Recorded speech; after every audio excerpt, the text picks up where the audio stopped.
So scenic projections don't necessarily have to stand alone. A lot of teachers choose to use elements on stage, to use props, to use smaller elements.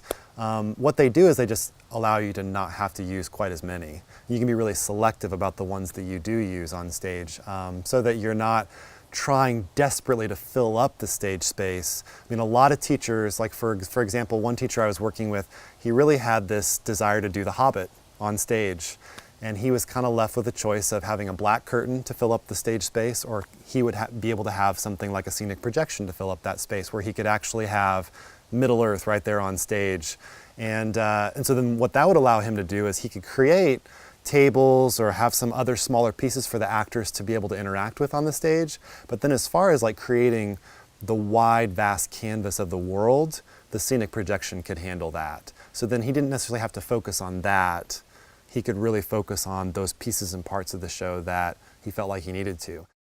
One of the advantages of using scenic projections is you don't necessarily have to have those great big heavy stage pieces. You can have things that are fairly lightweight.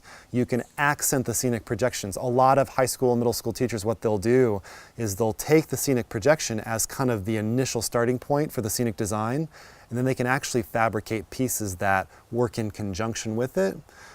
Or they can, sometimes when I'm working with specific high schools, what we'll do is they can talk to me a little bit about what they're thinking as far as the overall design, and then we work together to come up with the best solution to both fill up the backdrop and then also something that's going to gel really well with the elements that they're going to have on stage. I mean, all of those things are part of the overall scenic design of the show, considering the color of things and how they work in conjunction with the costumes. All of those choices are artistic choices, and sometimes you want to be able to give students some tasks to do that have to do with the artistic development or the artistic direction of the show. But then with scenic projections, what you can do is it kind of can take care of this other aspect that teachers may or may not want to have to deal with.